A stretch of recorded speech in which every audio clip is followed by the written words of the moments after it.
Welcome everyone to today's webinar. I'm Morgan Havner, editor with Becker's Healthcare.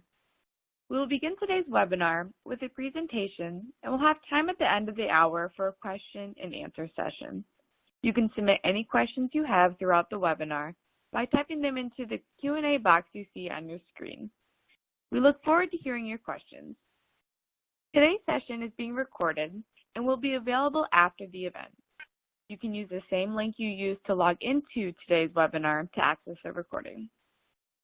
At this time, I'm pleased to turn the floor over to our first presenter, Bill Hanna, who is Managing Director with Navigant, and will begin today's presentation. Thank you, Morgan, and welcome everyone. Thank you for joining us this afternoon. With me this afternoon is Jeff Lieback. Jeff is a director with Navigant, and we are very pleased to have everyone on the call this afternoon. Jeff, let's go ahead and get started. Let's go to the first slide, and we'll jump right in. There's Jeff and I.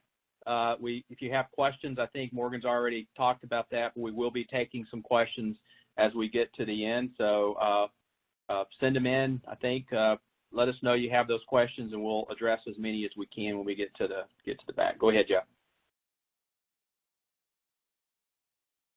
So the premise of our conversation today starts with the understanding and maybe even the agreement amongst us that our revenue portfolios and our revenue streams and where we get our revenue from in healthcare today is much more complex than ever before. There are some examples we talk about here: site of service issues, rate neutrality, payer mix, demographic changes, retail kinds of medicine, retail kinds of services, ASC, new competitive forces in the market, competitive forces that we've never really had to deal with before, value-based initiatives, whether that's new risk-based type contracts or payment arrangements, or healthcare systems as they get into maybe some of the bundle payment programs that CMS has out there, or even commercial bundles that a lot of folks are getting into. So some of the value-based initiatives, and then of course, just reimbursement rate pressures from the payers, as well as new requirements on price transparency. And I know the President signed an executive order, I believe yesterday, dealing with price transparency, and I think I'm sure we'll probably address that and maybe even some questions on that from the audience as we get into it. But the whole idea, again, is that, and when I have this conversation with folks, honestly, I don't have to spend a whole lot of time convincing especially CFOs that their revenue portfolios and their revenue streams are much more complex than ever before, and the need to understand and be able to manage those portfolios in a different kind of way is increasingly crucial. Jeff, go ahead.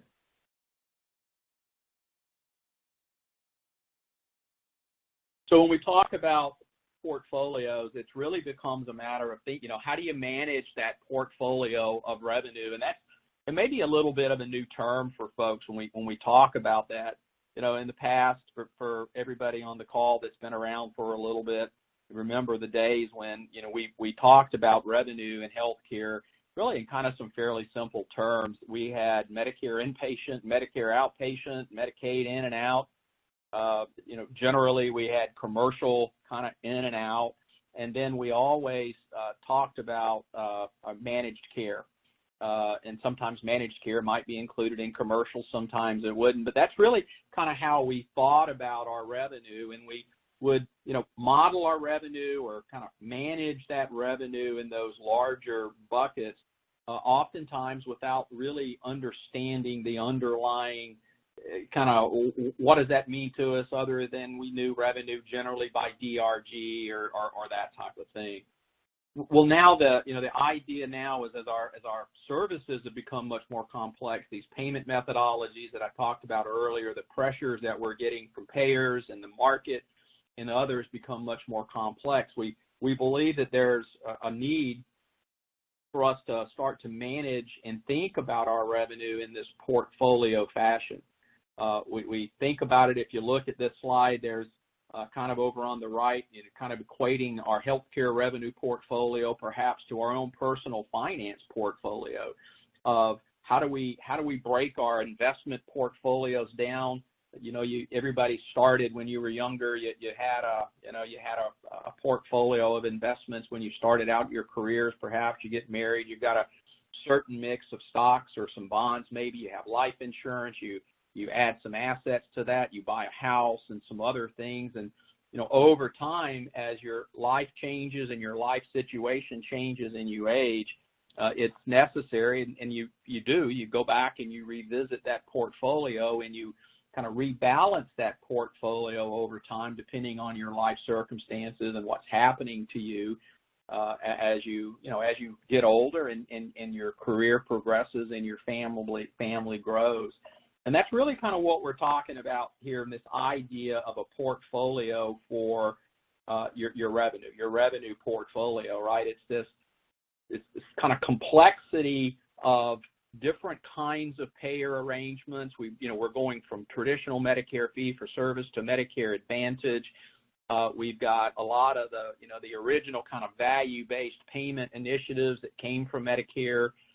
We're in ACO, we're in Track 1 or Track 2 or Next-Gen ACOs, other kinds of, as I said earlier, other kinds of payment arrangements that we're in now. So, periodically it's I think important to look at your revenue streams, understand them at a portfolio level, and make sure that your revenue, just like you do with your own personal finances, your portfolio of investments is lined up with your life circumstances. It's also important to make sure you understand how your revenue streams are lining up against your current and future clinical and strategic initiatives. As you work towards clinical initiatives to reduce lengths of stay, to reduce the cost of care, are you lining that up, and are you understanding the impact that might have on your payer contracts? So the need to line up that revenue portfolio against what your clinical and your strategic initiatives are, that's really what we're talking about when we talk about managing that portfolio. And over time, again, just like your own personal investments, it's necessary to understand what's going on clinically and from a strategic perspective and rebalance that portfolio. Maybe you, again, kind of the idea of want to move to all DRGs over on your commercial side, get into more value-based or risk-based kinds of arrangements so you can take advantage of some of the clinical initiatives and some of the quality initiatives that you're undertaking and making sure you're getting paid for those and rewarded for those. So rebalancing that portfolio. And in order to do that, of course, you're going to need to understand that portfolio probably in ways that you don't today. Jeff, let me ask you to move on to the next slide, please. So again, as I've said, just like you necessarily would make a stock purchase without doing research and understanding what the impact of that is and kind of how that fits into your overall portfolio, I think it's the same kind of a thing when you're making strategic or having clinical initiatives that you're starting on, understanding what's the impact that's going to have on your revenue. And without taking a portfolio view of your revenue streams, without having that portfolio view, you're kind of in a position of having to make decisions relative to your revenue, and it's going to, you go back to Medicare in, Medicare out, Medicaid in, Medicaid out, commercial managed care. And that just doesn't provide the kind of granularity that you need today to be able to, again, manage that revenue, understand the impact of those clinical and strategic initiatives over a period of time. So it's hopefully, again, as I've gone through this, you get the idea and you're starting to understand when we talk about revenue portfolio and the need to rebalance that, it's really due to these changes, this increasing complexity. Start to think of it in terms of your own personal financial portfolio and how that has had to change and needs to change over time. And you periodically go back in and test it. You periodically go back in and measure the impact of that, and you may need to make changes to it to rebalance that portfolio, the same type of concept when we talk about your revenue in healthcare. Jeff, the next slide, please. So after we get through this today, and Jeff's going to go in just a moment when we talk about how do you understand what's going on in your portfolio and kind of how do you get to that granularity. Jeff is going to talk about that, but as we kind of finish this up, some of the things, again, that we think you should be able to do or have some thoughts about as we leave are these, is the understanding or the ability to kind of describe the business case in your own healthcare organization for managing a portfolio or managing your revenue as a portfolio. What does balanced look like for us? And I'll tell you, it's generally different for everyone. We've seen this now a number of times, and we know that depending on where you are in the market, what market you're in, the clinical services you have, the clinical services that you want to provide, that is different for everyone. Understand why the historical, kind of the legacy method and the inputs we would have in the past, even 3 to 5 years ago, and certainly longer than that, really are no longer enough, don't provide the level of granularity that you need to make accurate revenue projections, plus the fact that your clinical services and your portfolio of clinical services has become much more complex today than it ever has been before.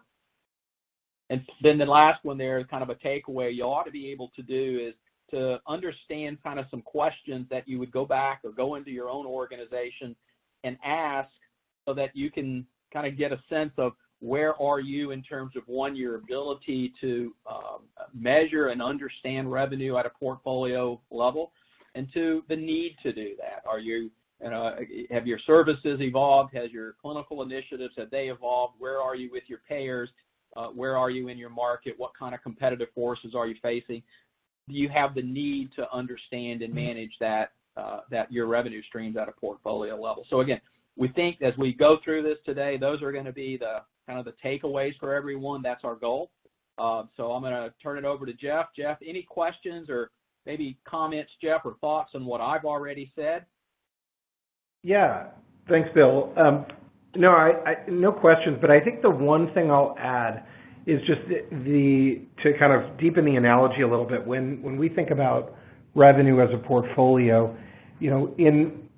in the finance world, oftentimes that portfolio is made up of different asset classes, your stocks, bonds, and all of those carry with them a different level of risk.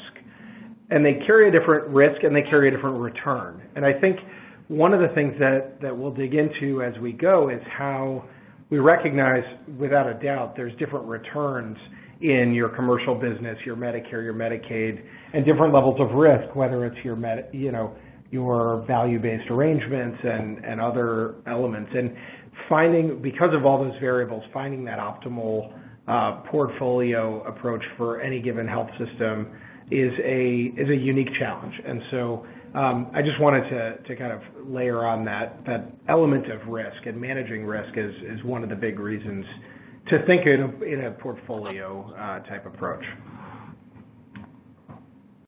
So, but thanks, Bill. Thanks for handing it off. And what I plan to do here is to walk through how some health systems have started to think through understanding their business as a portfolio. And really that starts up front with a breakdown of the different components of that portfolio and the breakdown of the different drivers of revenue. So, as Bill said, the complexity is ever changing. And so getting your arms around the question around what's been happening to my revenue. It's something that CFOs have come to us with as a question, and answering it is no longer as simple as, hey, your yield is going down. Well, we know our yield is going down, but why? So one of the things we've tried to do and work with the health system to do is to break down revenue into its component parts. And you can see on this slide we've broken it down into unit reimbursement, utilization, and collections. And then within that, each of those elements have different components that impact it. So for example, your unit reimbursement is a function of your charge master, your commercial contracts, whether they're fixed fee or percentage charge, your government reimbursement rates, maybe your Medicaid supplemental payments, as well as your Medicare and value-based arrangements. So as you layer on each of these different elements, there are a lot of different drivers of your unit reimbursement, all of which could be changing on an ongoing basis. in addition, your utilization, everyone looks at their payer mix, right? So I'm getting more Medicare as baby boomers age. I'm getting less commercial potentially. But how are your service mix changing? How is your market share and your market growth or declines changing? All of those elements add complexity, and the more variables you have to work with, the harder it is to discern what one thing is driving your revenue and your revenue change. So, and then on the collection side, we know that payers and providers have more layers than ever in terms of collections, whether it's denials, pre-auths, there's bad debt write-offs, charity care, and AR. And so all of these things are changing, and ultimately yield is no longer a driving or useful metric to tell you what's happening with your revenue. You need a more advanced set of metrics. So what we've started to do is to say, okay, well, how do I boil this down into its component parts? Looking at claims data, how do we, if we take each of these variables and we look at it like an algebra equation and we say, okay, well, how do we solve for my change in any one of these variables? Well, we can hold the others constant and look at the change in the third. So we've developed an approach to work with health systems to say, well, what's changing with your unit reimbursement? Well, in order for me to look, I would want to hold constant what my collections and my volume is to see how that's changing. And if we do that enough times, we can isolate what's actually changing in your revenue mix. And all that does is it helps us build a better sense of what's happening on the ground and what will happen based on current trends. The best way that I could, and I'm going to get away from the portfolio approach and think of this as a weather forecast.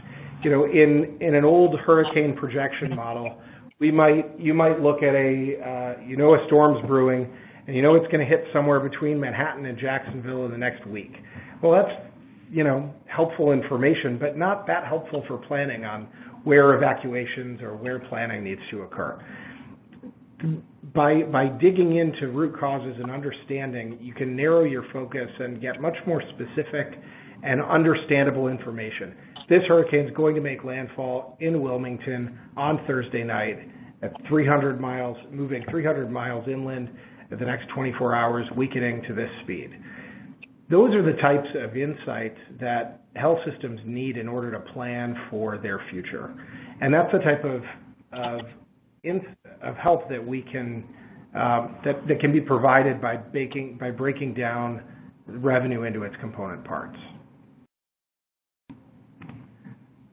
So on this next slide, we'll give you an example of how a health system has approached this and what this information had helped provide a health system with this year. So this is a mid-sized health system in the Southeast, and what they were digging into was they had revenue growth expectations of 4 to 5%. Their revenue was growing at 3%, and they said, well, we're not quite sure why our revenue growth is slowing.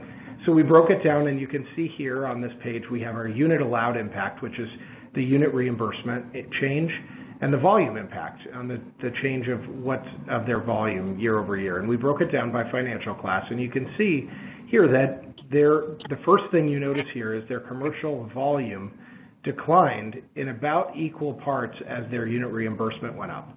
So on a top line revenue line, they would see a flat commercial book of business.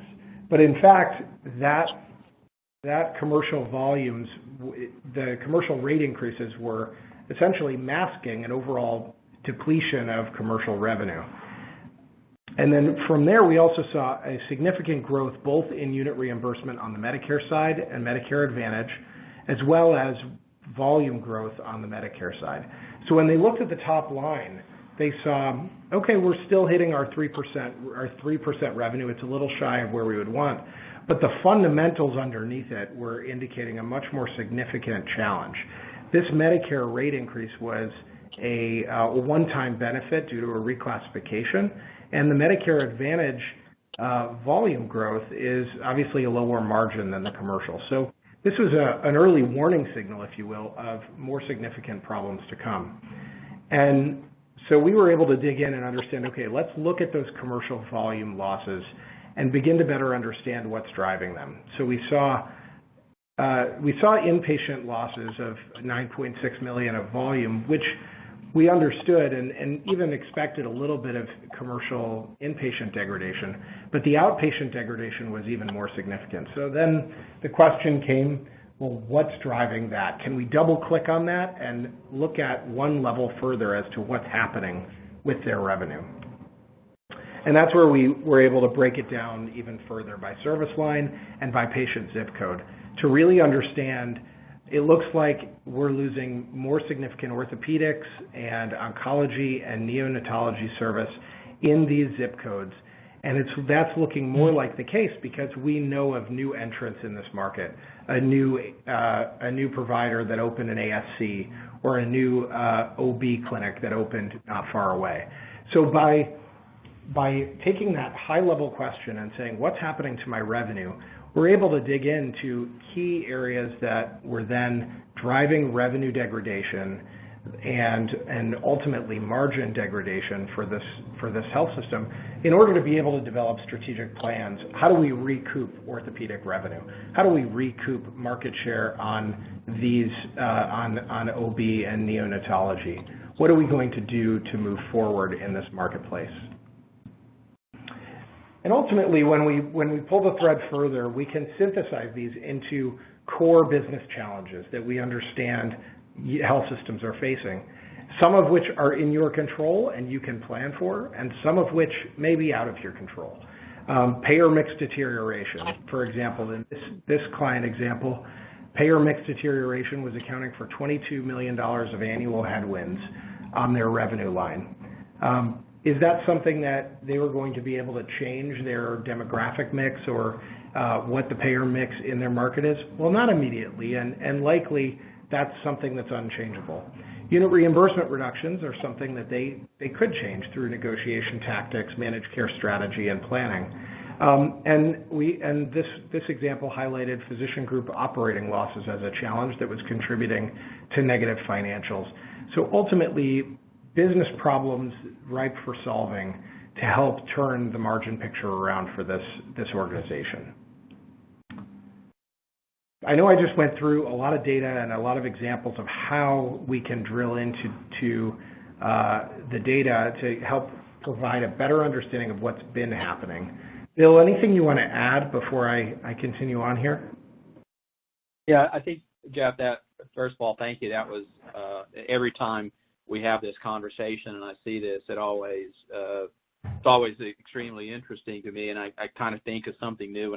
So when I look at all this, I think, and there may be questions as we get into this, but I think for the audience to understand and to think about this is, really is more, and you have to think about this as more than just kind of, we have a question and, well, okay, we've answered your question, right? What's happening?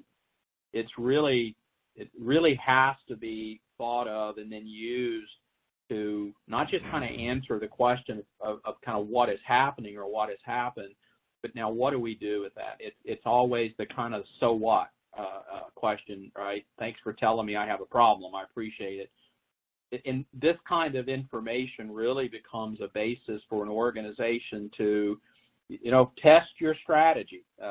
You've got a 2-year plan or a 3-year plan, maybe not any longer than that anymore, but, test that strategy against what's actually happening in terms of how you get paid and what you're getting paid. It gives you an opportunity to, evaluate your payer strategy and where you are with your payers. It also gives you an opportunity to understand where you may have gaps in your revenue cycle, whether it be in denials or how you're getting paid for clinical services against your contract. So it's more than, and it has to be more and should be more than just answering a question of what's happening. It now becomes kind of this basis of really understanding and kind of devising some action plans of what do we need to do to move forward. Again, testing your strategy, making sure that your payer strategy is in alignment with what's actually happening, identifying gaps or holes in your revenue cycle performance that you can fill those gaps pretty easily. Maybe not easily, but you can fill those gaps. So think of it as we go through this, and as you think about this as more than just answering a question, it's really a basis for forming and creating some action plans across a couple of really critical fronts. That's it. Great. Thanks, Bill. And as you speak about as we talk about a framework and how we think about broadly addressing revenue challenges, what we've been talking about on this next page is in the upper left-hand corner. It's been answering that question retrospectively and within my organization, what's been happening to my revenue. We also like to think when we look back, what are the opportunities to improve performance? So that's when you go to your external benchmarking. So you can look at where your rates are relative to market or how your revenue cycle operation is performing. Things that are familiar to many of you and are kind of core business principles, benchmarking to best practice. But then when you look forward and you look at, well, how do we actually use this information to make better decisions about our long-range picture? That's when you start to get into, well, what's going to be happening in the market? What will my volumes be in the future? And how would I set my rates, my prices, my payer mix? If I could control my future, how would I set up my long-range financial plan for my organization? And what can I do to control that picture? And so that's really where we go next, is looking a little bit. We have a couple additional views here. This is just, so one view here is, this is the benchmarking, the retrospective benchmarking on managed care. So we know it's helpful often to understand where you fit in the market. So while it's great to know how your volumes are changing and how your unit reimbursement and collections have been changing, we often next get the question to say, well, okay, but is there room to improve?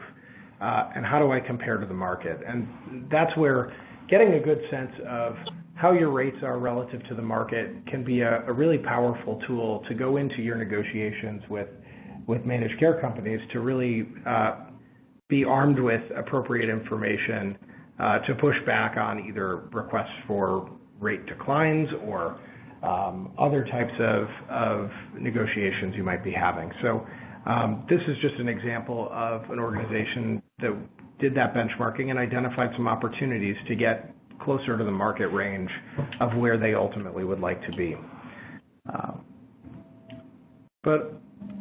And so then ultimately, once we've broken down your historical trends and your opportunities to market, you can begin to put together a set of scenarios for your long-range financial picture.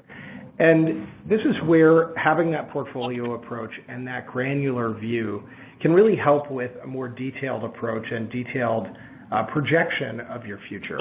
So rather than just taking a view of revenue forecasting, that is, here's my top line charges, here's my historical yield, here's maybe my number of discharges or overall volumes and occupancy, and then kind of spreading it down accordingly, which is, we know how a lot of financial modeling has worked in the past.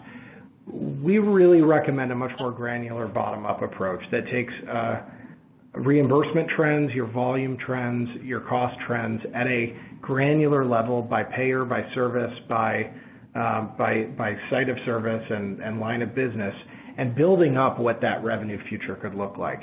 Understanding that, like we looked at on one of the earlier slides, if you see this revenue declining, this volume going away, like we saw on this page on the commercial side, that could get baked into the projections, that we're not projecting forward our commercial volumes instead of our Medicare volumes.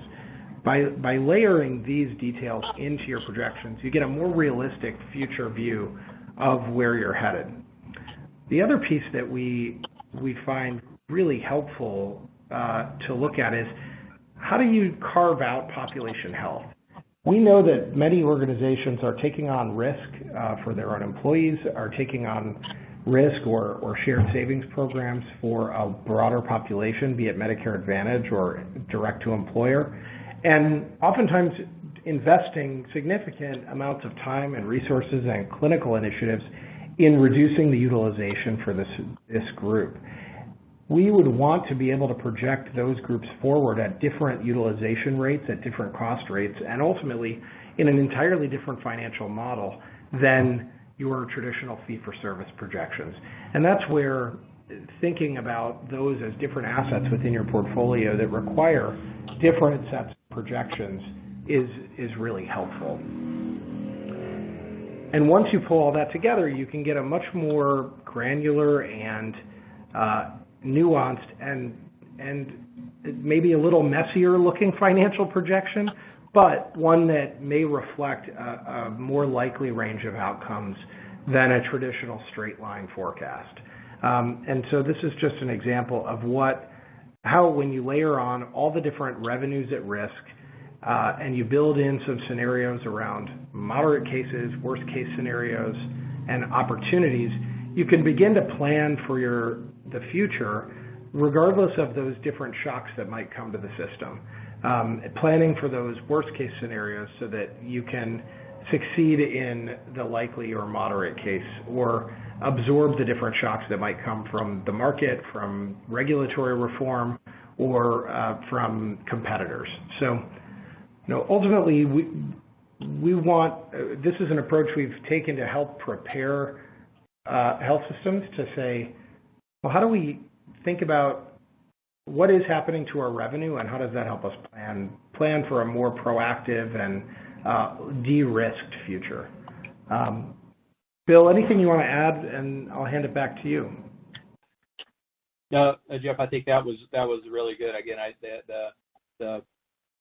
think everybody probably has an idea by now, hopefully has an idea by now of what we're talking about when we refer to our revenue as a portfolio and the need to think about that. And your kind of your example there of how all that fits into and starts to build up to someone's long range financial planning and being able to think of your services as assets and managing those assets against the risk in the portfolio, I think is it's a really important view for people, for organizations, and this kind of time where things are changing and we are all kind of at the risk of the stroke of the pen, if you will, in terms of changes to our business. So that was very good. Thank you. Go ahead, Jeff. Great. Let's go ahead and move through the next couple of slides, and then we'll get to some questions. So we hear these a lot of times. This first one, especially, this first question, we get this quite a bit. We hear this quite a bit from CFOs and from executives when we talk to them, and they're generally kind of coming at this from a point of view of, and we've said it before here this afternoon, of I really don't understand what's happening in my revenue, right? It's not kind of like the bond market sometimes, right? The bond market doesn't react in ways that it did for years and years and years, and so understanding what's going on with the underlying economy and things is an important way to kind of understand it. Revenue's not reacting in the way that it did for so many years, right? We see volume going up, the parking lot's full, and we're not really quite sure why that's not equating to our bottom line. So we hear this. It's, do we have or we need a single source of truth in terms of what's happening? Decision support systems, patient accounting systems, financial modeling, it oftentimes, again, just doesn't answer the question and doesn't kind of bring all those things together to be that single source of truth that executives need today to understand what's going on. CFOs or again, executives sometimes may not have the capability to model some of these scenarios that Jeff talked about of what's happening, in the market, in the geography, by payer, by service line. So that, again, is an important, I think, kind of a way to think about this and a reason to think about revenue in a portfolio fashion. And then this last one, I can't really kind of overstate, I believe, the importance of this. Is everybody has a lot of clinical initiatives going on. Everybody has a lot of different strategic initiatives that are happening, and the old ways of modeling the impact of those initiatives really just kind of doesn't fit the world today.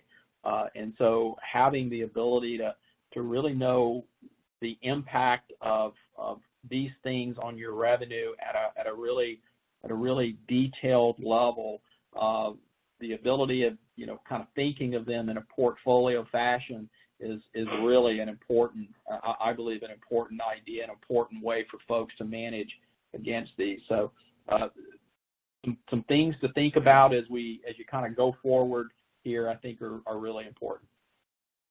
And next, Jeff. Bill, I just want to add to that last point one quick comment. And we've seen this come up in multiple different environments, but if your performance improvement team and your finance team aren't aligned at the hip on exactly what the clinical team is doing and how the contracts work, oftentimes we've seen cost reduction improvements that are wildly successful, reducing length of stay, reducing supply costs, reducing other costs, which is exactly what we want those teams to do.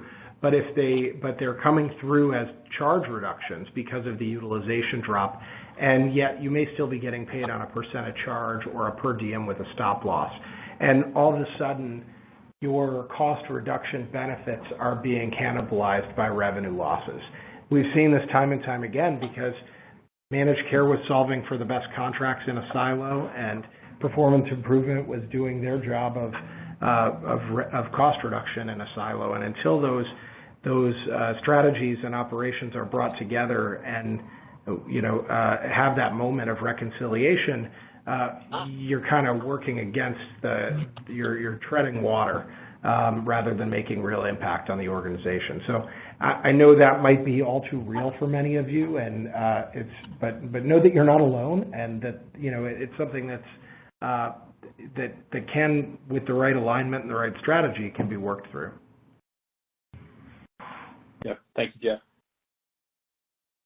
Again, this next slide is really, as we kind of hit on a number of times throughout here, is really an example of how you think about that future revenue risk by source and line of business. And we talked about unit price, utilization changes, site of service, impact, service mix, those things kind of along the left-hand side there, product network exclusions. All of those are, again, very real levers that are impacting our reimbursement. And then the level of risk across by payer class, managed care, Medicare, Medicaid. We've shortened those up here for purposes of illustration, but I think it's necessary to, as you kind of understand the levers and the risk that it has, or where that risk is going to be able to do that at a much more, again, detailed level. So shortening it up here kind of for purposes of illustration and presentation, but being able to drill that down, Medicare, for instance, traditional Medicare, again, Medicare Advantage, Medicaid, Medicaid, managed Medicaid, so on, is an important concept. Anything else on that slide, Jeff? Go on then. No, I think you covered it. I'll push the next one out. Thank you. So in conclusion, to recap, and then we'll go to some questions. Describing the business case for a portfolio mindset. What does balanced look like? Understanding, again, that balanced is probably a little different for everybody, depending on your circumstances, depending on your market, where you are with your payers. It's just like when you're 25 and starting out, as your life changes, that portfolio changes, and how you think about it and how you balance it over a period of time. You're different than your neighbor, and you're different than your brother and your sister, and so on. So that's really, as we think about that business case, understanding that it does need to be, we believe, again, at a portfolio level, and understanding that it's not a static, it is very dynamic. Understanding why these historical inputs that we've used for so long are no longer sufficient, and we've made the case, I think, for that to begin to think that way. Unit value reimbursement, again, changes in payer contracts, the idea of risk that Jeff introduced, I think, is really important as more and more and more of your revenue is at risk for performance, quality performance, utilization performance, and other things. And then being able to understand and articulate those high-level questions within your own organization to determine whether or not you're ready and you have the capabilities to really drill down your revenue and be able to manage it and at a portfolio level. And then as you kind of understand it, manage it, how do you build that into your planning, and how do you rebalance that against your services, against your market, against your strategic and your clinical initiatives. So that would be the kind of, I think, as we recap and conclude here, and then let's go to questions, Jeff, unless you have something to add to that as well. No, that sounds great. I know we got a few online here already, and we'll look forward to answering them. Thank you, Bill and Jeff, for that fantastic presentation. Like they said, we'll now begin today's question and answer session. So please submit any questions you have by typing them into the Q&A box you see on your dashboard. We will try to get through as many questions we have time for today. There's a lot of audience participation and interest in this topic. And Bill, I'll ask you the first question from the audience. They're wondering, are you seeing hospitals explore more non-traditional revenue lines of business? What percentage of their total revenues are considered non-traditional revenue?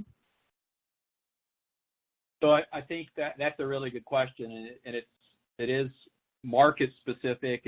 It's obviously dependent sometimes on even individual hospitals or organizations within a market. There are still a number of organizations that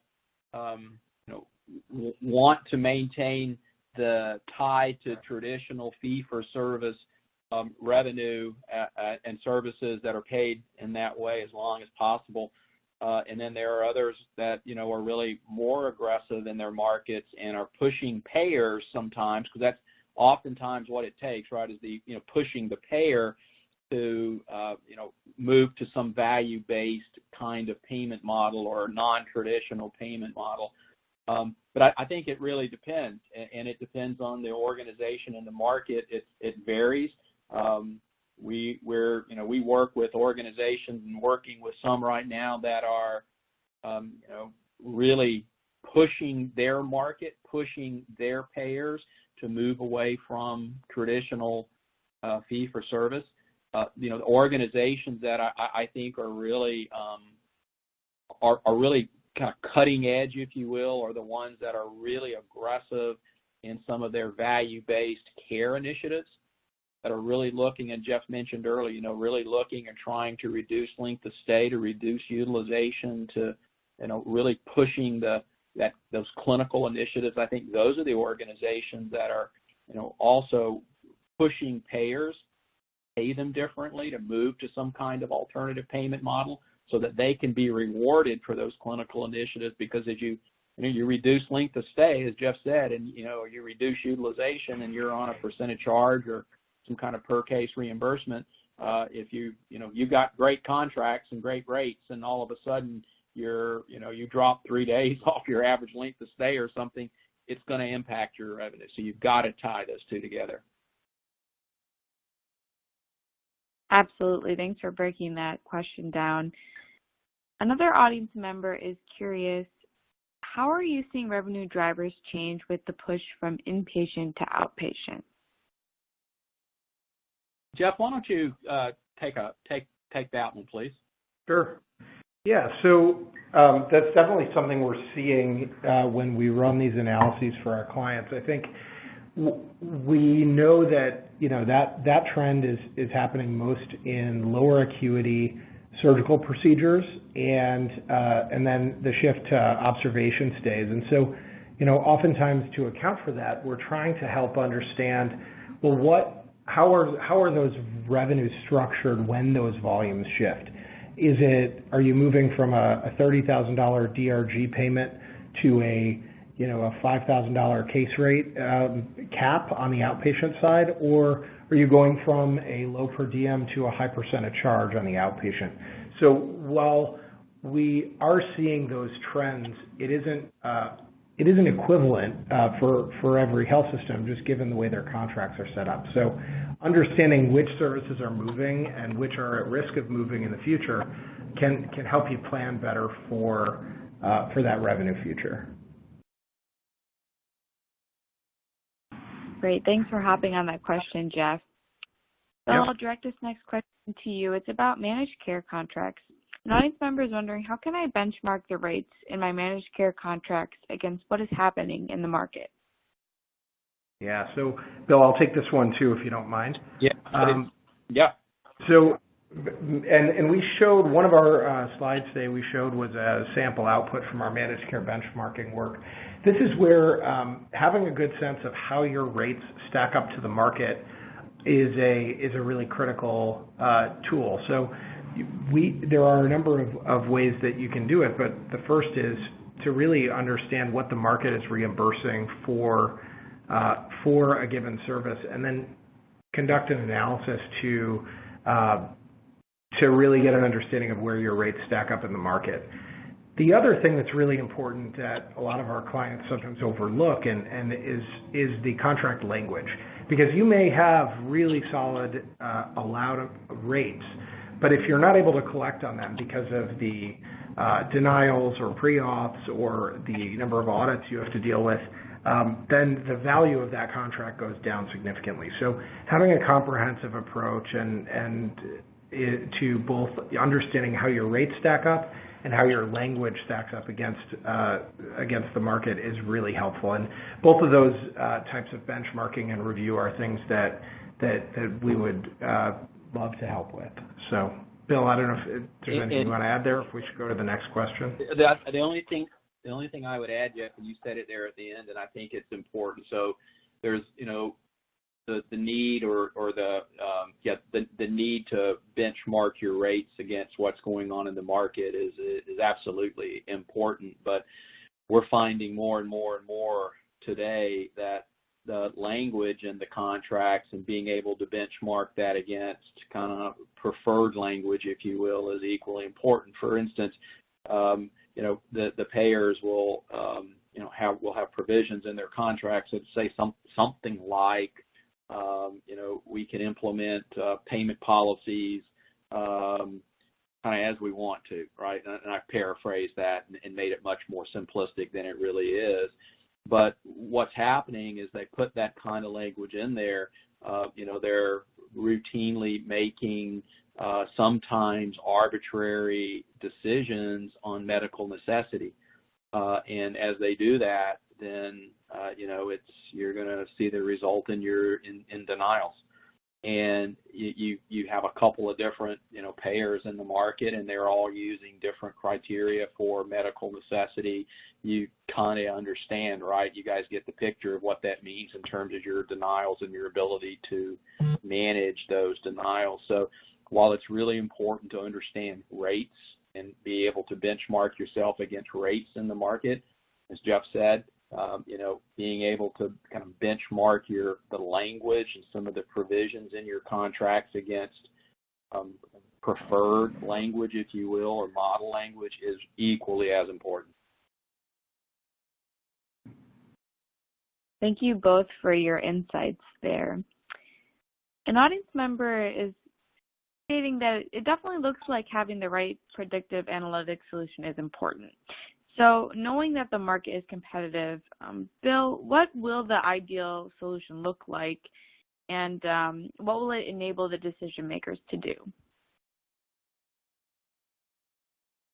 So, I think the ideal solution, what does it look like? I think it looks like, I'll say a model, if you will, or an output that kind of answers your question. And your question generally is, or organization's questions are generally, again, as I said earlier, one, what's happening to my revenue?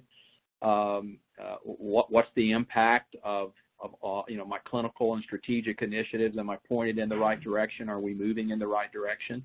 I think the other kind of thing it answers is, where am I in the market against my payers? Are my payers acting, I won't use the word fairly, but are they paying me in accordance with, the agreement we have in place?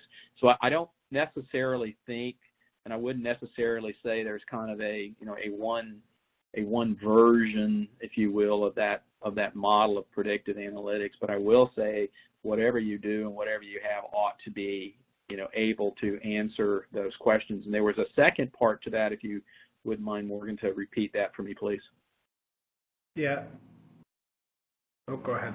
Yeah, absolutely. The second part of the question is, what will this ideal solution enable decision makers to do? Okay, well, I think that it's what it enables you to do is make better decisions against what is actually happening to your revenue. Being able to look at your revenue and your the impact of things on a per unit basis, that what's happening when volume changes up or down, when volume moves from commercial to Medicare or Medicare to Medicare Advantage, what happens when we go from kind of traditional Medicaid to a managed Medicaid model, state to state. I think the ideal analytics or ideal model allows you to, measure and predict the impact of those things, and then do it in a way that gives you information that becomes actionable that you can then plan against, in a given market. Jeff, you had something you wanted to add there as well, I believe. Yeah, I just wanted to add, I think the question around predictive analytics and understanding what it enables you to do, to me, it's all about breaking down the question into its component parts. And that's, I think, because there are so many variables that could affect the future and so many predictions to get right. If you are really trying to understand where you've been and use that to inform where you're headed, as well as how your strategies and different scenarios could impact the potential future outcomes, you, by getting assumptions and trends for reimbursement, for volume, for cost, for pop health at the granular level, I think you're more likely to have a more accurate predictive outcome, and therefore inform your decisions in a more accurate way. So I just wanted to tie that back to the predictive analytics component and how having that retrospective view and the prospective view kind of tie together. Great. Thank you both for jumping on that question there. Our audience member is curious, when you're presenting, where are you getting the data for the analysis that you're showing? Jeff, why don't you address that? Yeah. So a lot of the data that we showed in kind of what is hospital client data. So when we do this diagnostics, we start with 3 years worth of claims data to really dig in and say, how has your volumes and revenue been changing over the last 3 years? And then when it comes to benchmarking, we use a number of different sources when it comes to how are your rates relative to the market, how does your revenue cycle perform relative to the market. There are a handful of different places we get benchmarks from, as well as our own experience and expertise. So, but it all primarily comes from client data, whether it's from your EMR or your claims data, and frankly, this is the type of data that the payers are using to inform their strategic decisions about how they handle reimbursement for the provider. So we often think about this as it's trying to get ahead of where you've been, but it's also trying to keep up with where the payers are in terms of their intelligence about what's happening with your revenue. Yeah, that's really helpful to understand. Thank you for answering that one, Jeff. Another audience member is curious, so if yield metrics are the old model, what replaces them in new models? Yeah, so this is a great, and Bill, I'll just jump in here. So yield, just to backtrack, yield is allowed amount or net revenue over billed charges. So because there's two different numbers that go into yield, it often can create a distorted picture because your charges might go up because of a charge master increase, and you may not capture the requisite net revenue gain as a result. So one of the things, by isolating out volume and impact, you can actually look at the root causes of your revenue growth by unit reimbursement, and we use a term called impact, which is year-over-year change in revenue due to unit reimbursement or volume or collections. So rather than just saying my yield went down 2 points and not knowing if it's due to a charge increase, a volume increase, a rate increase, a denial increase, or a new set of write-offs, you can begin to break down into actual numeric figures. How much is this costing me by line of business, and by driver? So that's how we approach it, and like you see on the screen here. Excellent. Thank you, Jeff. So we have time for a couple more questions. The next one comes from an audience member. They're wondering what happens if we find this so-called bad volume at the heart of our margin erosion. So I'll take a shot, Jeff, and then want to hear your thoughts on this as well. So, I think my perspective on this is that you're always going to have bad volume. I mean, it doesn't necessarily disappear. So defining bad volume, maybe, volume that shift in volume from maybe a more where your payments are higher to some type of volume that you're not getting paid as much on, so your margins on that, maybe that business changes and goes down, so that may be bad volume. I think knowing that you have bad volume, being able to isolate that, being able to isolate the impact, as Jeff just described earlier, on that change or that shift to bad volume, doesn't necessarily mean you stop it, right? It doesn't necessarily go away, but I think it is important to understand and be able to isolate it and understand the impact of it, because you might make different decisions understanding it, right? It's kind of like if you were really, really sick and you weren't going to get any better. Would you want the doctor to tell you that?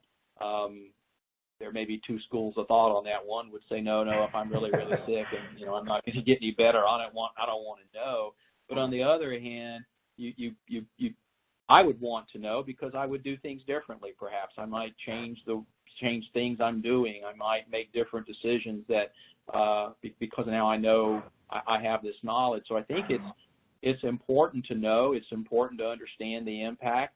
It doesn't necessarily mean it goes away. It doesn't necessarily mean you stop doing those things, but knowing it's there, understanding the impact of that, especially where there's a shift to this kind of bad volume, I think is really important. Jeff, do you have any other thoughts on that? I like your analogy, Bill. I want to know if I'm sick because I want to know if there's anything I can do to get better, and I think the type of volume it is, what makes it bad. Is it, there was a question I don't think we got to around high deductible health plans. That could be seen by many as bad volume, but it could be treated by changing your collection strategy or adjusting your reimbursement rates if you need to. So whereas if it's just a growth in Medicare, maybe it's something you need to address on the cost side or through Medicare Advantage partnerships. So there's a lot of different, depending on the type of bad volume it is, there's different solutions or strategies that you can employ to work on a treatment. There you go. Thank you. Great points all around. And we have time for one more question for you both. And the question is, how does yesterday's pricing transparency executive order impact the need or opportunity to rebalance revenue? I'll try to answer this. I referenced this as we were getting started. So if you look at the executive order yesterday and really read through it, I will admit that I've not read all the way through it, but enough to maybe give an answer to this. What the executive order yesterday really did was that the president said I'm going to direct, the agencies to kind of go figure this out, right? It didn't really do anything, didn't change necessarily anything other than saying, again, it's kind of along the theme of greater transparency. We need to have better transparency. It's really more of a go figure this out. There's a cynical perhaps approach to this or answer to this that says it's purely political. I'm not going to go there, but I think it's in terms of how this impacts this, or maybe how it impacts any one of these organizations that are on the call today in terms of what they do. As of right now, it really doesn't impact anything. It's more of an order that says, hey, this is recognition. This is something we need to continue to deal with and understand, and increase the transparency for our for consumers of healthcare. Agencies, you guys go come up with some rules and figure this out. But other than that, it really doesn't change anything. Jeff, would you agree with that? I would. I think it does give CMS a little bit more of a mandate to expand on the rulemaking, like what it did for January 1 this year in hospitals having to post their charge masters. So I think it gives CMS the cover and the direction to put more descriptive, more specific, and more onerous price transparency regulations on hospitals. I think it remains to be seen how far they're willing to go.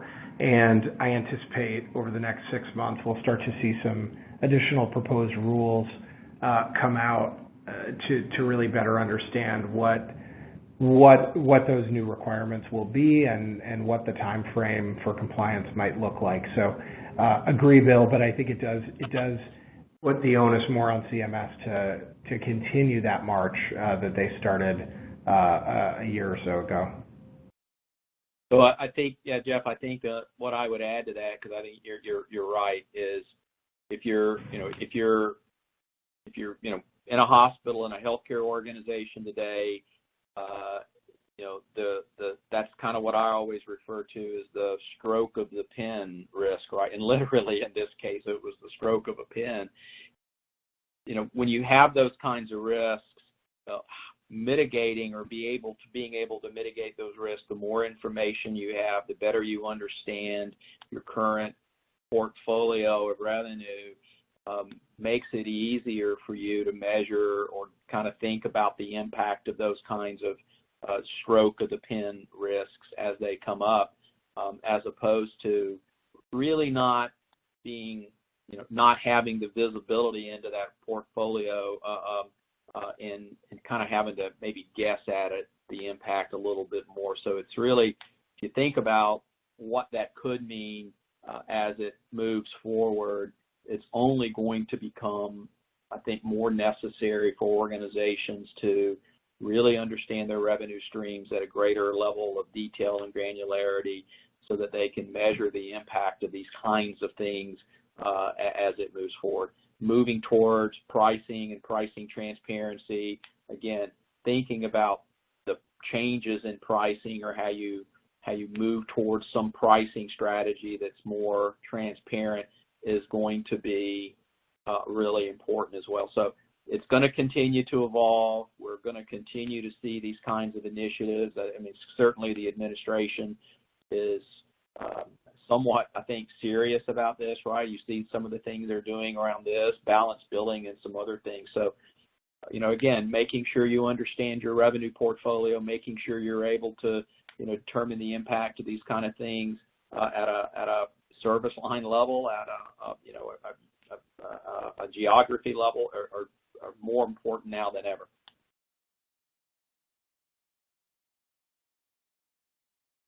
Well, thank you both, Jeff and Bill, for those insights. That tough question. And so that is all the time that we have time for today. So I want to thank you both for your excellent presentation and thank Navigant for sponsoring today's webinar. To the attendees, enjoy the rest of your day, and we look forward to having you join us for future webinars. Thank you, Morgan. Thank you.